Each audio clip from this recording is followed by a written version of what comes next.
महंगाई के दौर में थोड़ा सा रिलीफ। वफाकी हुकूमत की पेट्रोली मसनूआत 11 रुपए फी लीटर तक सस्ती करने की मंजूरी। पेट्रोल 8 रुपए सस्ता कर दिया गया। हाई स्पीड डीजल की कीमत में 11 रुपए फी लीटर कमी।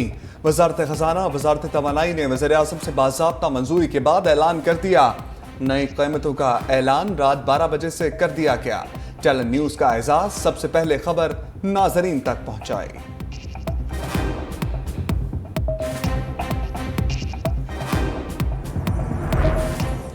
एक तरफ रिलीफ तो दूसरी तरफ तकलीफ। सर्दियों से पहले एलपीजी मजीद महंगी। ओगरा ने फी किलो कीमत में 20 रुपए 86 पैसे इजाफा कर दिया। घरेलू सिलेंडर 240 रुपए 15 पैसे महंगा। बाज़ाब्ता नोटिफिकेशन जारी।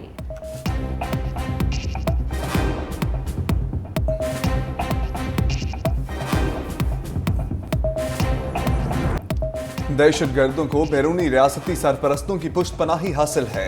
इस लानत को जड़ से उखाड़ फेंकने तक आराम से नहीं बैठेंगे। सिपा सलार का दो टोक पैगाम। आर्मी चीफ का कोयटा का दौरा। कोर कमांडर और निगरान वज़ीर आला बलूचिस्तान का इस्तकबाल। जनरल आसिम मुनीर को मस्तूंग और योब में हालिया दहशतगर्द हमलों के बारे में ब्रीफिंग। खिताब में कहा 12 रबीउल अव्वल को दहशतगर्दी और इस तरह के वाक़यात खराज के मज़मूम अज़ाइम को जाहिर करते हैं। बदी की ताकतें रियासत और सिक्योरिटी फोर्सेस की भरपूर ताकत का सामना करती रहेंगी। दहशतगर्द और उनके सहूलतकार जिनका मजहब और नजरिए से कोई ताल्लुक नहीं, वो पाकिस्तान और उसके अवाम के दुश्मन हैं। दहशतगर्दों के खिलाफ हमारा ऑपरेशन बिला तात्तुल जारी रहेगा। आर्मी चीफ का CMH कोयटा का दौरा। मस्तूंग वाक़ये के जख्मियों और अहल खाना से मुलाकात। बलूचिस्तान पुलिस और कानून नाफिज करने वाले इदारों के अहलकारों की बहादुरी को सराहा।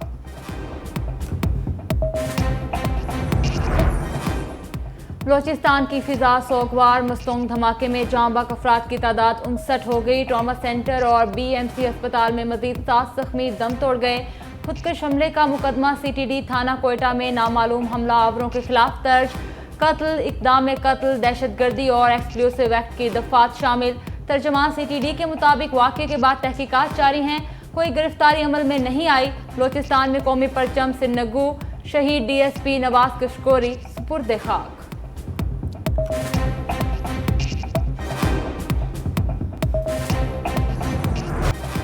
मस्तूंग धमाके की कड़ियां सरहद पार से मिलने लगी। निगरान वज़ीर दाखिला सरफराज बुगटी का अमन दुश्मनों को दो टोक पैगाम। कहा तखरीबकारी के पीछे भारतीय एजेंसी रॉ मुलव्विस है। जानते हैं दहशतगर्दी कौन कर रहा है और कहां से कर रहा है। खून के कतरे का हिसाब लेंगे। दहशतगर्दों के खिलाफ जितनी बड़ी कार्रवाई करना पड़ी करेंगे। तखरीबकारों को उनके बिलों से ढूंढ लेंगे। सरेंडर नहीं करेंगे। दहशतगर्दों और उनके सहूलतकारों के लिए कोई जगह नहीं। जो ये सब कर रहे हैं इनको हमारी सलाहियतों का पता होना चाहिए। हम अपनी रिट को हर हाल में कायम करेंगे।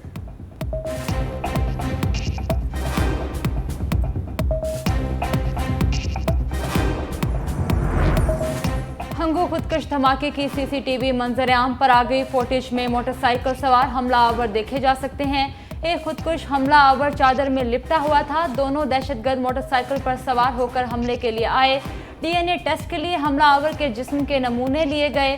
खुदकश धमाके का मुकदमा नामालूम मुल्जिमान के खिलाफ दर्ज। कोई करे तो यू टर्न, खुद करें तो वेलकम। नून लीग ने बयानिए की गाड़ी 180 डिग्री पर मोड़ ली।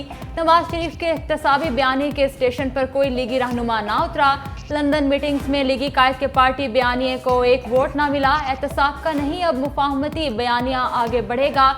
लीगी क़यादत का फैसला। नवाज शरीफ की वतन वापसी और आइंदा की हिकमत अमली के हवाले से शहबाज शरीफ और इसहाक डार की अहम मुशावरत। पार्टी मुस्तकबिल में माशी एजेंडे पर फोकस करेगी। पहली तरजीह पाकिस्तान को माशी गर्दाब से निकालना होगा।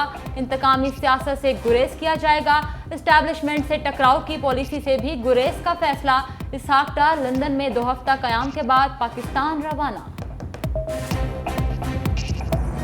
दूसरों को यूटर्न का ताना देने वाले खुद मुजस्मा यूटर्न बन गए। नवाज शरीफ के बयानिए का 2 दिन में भरकस निकल गया।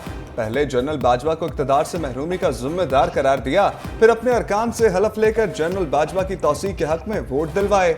मकसद निकल गया तो तोपों का रुख फिर जनरल बाजवा की जानिब मोड़ दिया। शहबाज शरीफ भागम भाग सख्त पैगाम लेकर लंदन पहुंचे। नवाज शरीफ ने यू टर्न लेकर मामला अल्लाह पर छोड़ने का ऐलान कर दिया। इससे पहले रजीम चेंज के बाद वोट को इज्जत दो के बयानिए से यू टर्न लिया।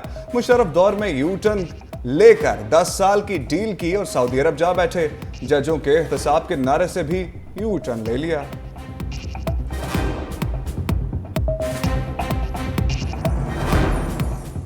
शहबाज शरीफ ने नवाज शरीफ को मुल्की बहरानों का हल करार दे दिया। मुशावरती इजलास से खिताब में कहा, माशी अंधेरे मिटाना, अवाम को रिलीफ दिलाना ही उनका एजेंडा है।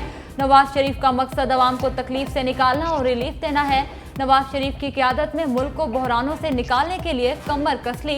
हमारी तवज्जो सलाहियतों और इक़दामात का रुख अवाम को मसाइल से निजात दिलाने की तरफ था, है और रहेगा।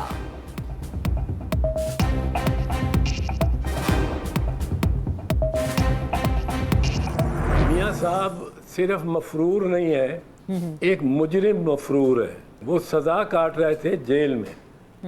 उनके अब उनकी पहला क़याम जेल में ही होगा। वो कितने अरसे के लिए होता है कि जमानत हो, जमानत मफरूर की नहीं होती। वो तो जहाज के अंदर गिरफ्तार करना पड़ेगा। अच्छा। इनको नवाज शरीफ को जहाज से ही गिरफ्तार करना पड़ेगा। मारूफ कानून दान एतजाज अहसन की दो टोक राय टेल न्यूज के प्रोग्राम पावर शो में गुफ्तगू करते हुए कहा, नवाज शरीफ की जमानत का तो सवाल ही पैदा नहीं होता। मियां साहब सिर्फ मफरूर नहीं, एक मफरूर मुजरिम है। काजी साहब को शेख रशीद की गुमशुदगी का पूछना चाहिए था। गुमशुदगियों की इत्तलात पहले बलोचिस्तान से आई थी, अब पूरे मुल्क से आ रही हैं। ये रियासत बेआइन हो चुकी है। फैजाबाद धरना केस के फैसले पर अमल दरामद करना होगा। हल्का बंदियों के मामले पर इलेक्शन कमीशन ने बड़ा खिलवाड़ कर दिया।